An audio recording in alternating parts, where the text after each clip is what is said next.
दोस्तों ये कहानी है एक बाप और बेटी के प्यार की। दोस्तों आज संध्या अपने पति के साथ घर आई और पिता से कहने लगी, पापा मैंने अपनी पसंद के लड़के से शादी कर ली है। संध्या के पापा राजेश्वर प्रसाद एक बहुत सुलझे हुए इंसान थे, लेकिन बेटी की यह हरकत उन्हें अंदर तक तोड़ गई। उन्होंने गुस्से में बस इतना कहा, मेरे घर से निकल जाओ। संध्या ने रोते हुए कहा, पापा अभी इनके पास कोई काम नहीं है, हमें कुछ दिन रहने दीजिए, हम बाद में चले जाएंगे। लेकिन राजेश्वर प्रसाद ने कोई बात नहीं मानी और बेटी को घर से बाहर निकाल दिया। संध्या और उसका पति एक किराए के मकान में रहने लगे, लेकिन संध्या ने जिस लड़के से शादी की थी वह एक नंबर का आवारा लड़का था। उसने संध्या के पापा के पैसों पर ऐश करने के लिए संध्या से शादी की, क्योंकि उसे पता था कि संध्या अपने पापा की इकलौती बेटी है। जब संध्या के पापा ने संध्या को घर से बाहर निकाल दिया और उससे सारे रिश्ते तोड़ दिए, तो वह कुछ समय संध्या के साथ रहा। लेकिन जब संध्या के बच्चे हो गए और उनका खर्चा बढ़ने लगा, तो दोनों के बीच लड़ाई झगड़े होने लगे।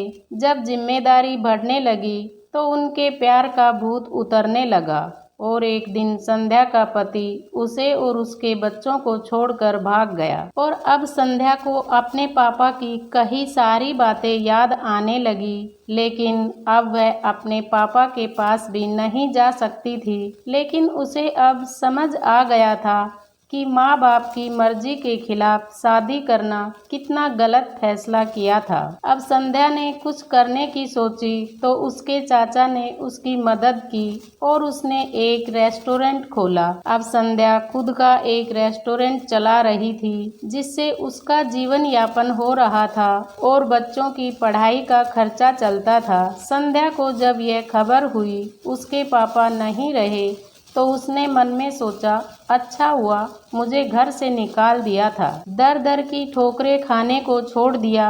मेरे पति के छोड़ जाने के बाद भी मुझे घर नहीं बुलाया।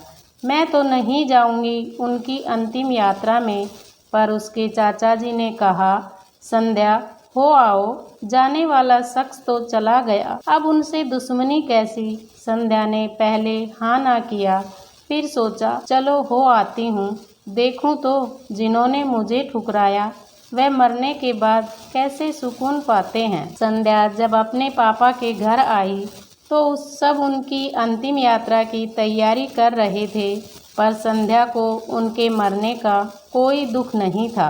वह तो बस अपने चाचा जी के कहने पर आई थी। अब संध्या के पापा की अंतिम यात्रा शुरू हुई। सब रो रहे थे, पर संध्या दूर खड़ी हुई थी। जैसे तैसे सब कार्यक्रम निपट गया। आज संध्या के पापा की 13वीं थी। उसके चाचा जी आए और संध्या के हाथ में एक खत देते हुए कहा, यह तुम्हारे पापा ने तुम्हें दिया है, हो सके तो इसे पढ़ लेना। रात हो चुकी थी, सारे मेहमान जा चुके थे। संध्या ने वह खत निकाला और पढ़ने लगी। उसमें सबसे पहले लिखा था, मेरी प्यारी बच्ची, मुझे मालूम है तुम मुझसे नाराज़ हो, पर अपने पापा को माफ़ कर देना। मैं जानता हूँ तुम्हें मैंने घर से निकाला था, तुम्हारे पास रहने की जगह नहीं थी, तुम दर दर की ठोकरें खा रही थी, पर मैं भी उदास था। तुम्हें कैसे बताऊँ। याद है तुम्हें जब तुम 5 साल की थी, तब तुम्हारी माँ हमें छोड़ के चली गई थी।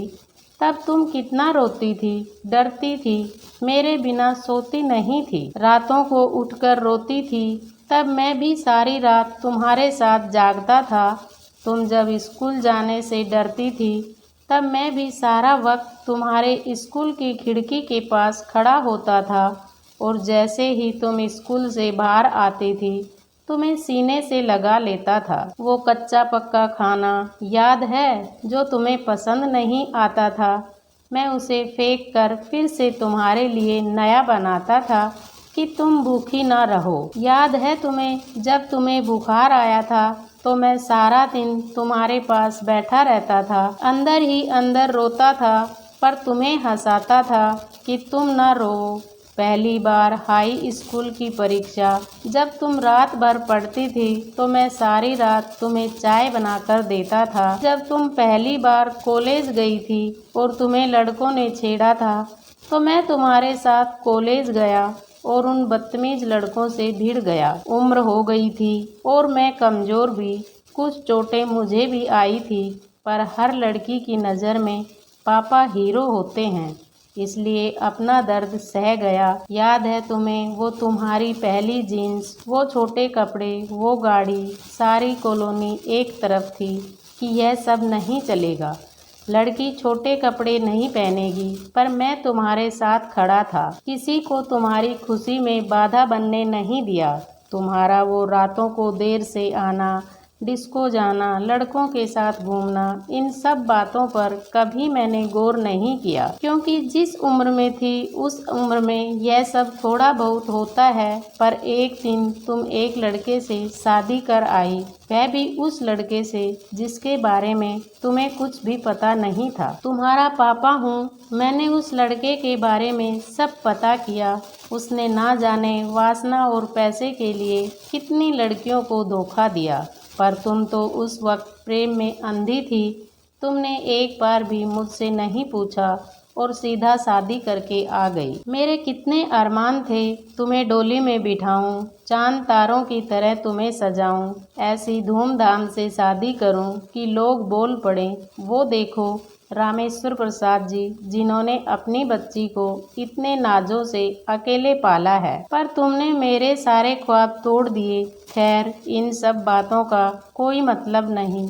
मैंने तो तुम्हारे लिए खत इसलिए छोड़ा है कि कुछ बात कह सकूं। मेरी बच्ची, अलमारी में तुम्हारी माँ के गहने और मैंने जो तुम्हारी शादी के लिए गहने खरीदे वह सब रखे हैं। 2 घर और कुछ ज़मीन है, मैंने सब तुम्हारे और तुम्हारे बच्चे के नाम कर दी है। कुछ पैसे बैंक में हैं, तुम बैंक जाकर उसे निकाल लेना। और आखिरी में बस इतना ही कहूँगा, बेटी, काश तुमने मुझे समझा होता। मैं तुम्हारा दुश्मन नहीं था, तुम्हारा पापा था, वो पापा जिसने तुम्हारी माँ के मरने के बाद भी दूसरी शादी नहीं की। लोगों के ताने सुने, गालियाँ सुनी, ना जाने कितने रिश्ते ठुकराए, पर तुम्हें दूसरी माँ से कष्ट ना हो इसलिए खुद की ख्वाहिशें मार दी। अंत में बस इतना ही कहूँगा मेरी बच्ची, जिस दिन तुम शादी के जोड़े पर घर आई थी ना, तुम्हारा बाप पहली बार टूटा था।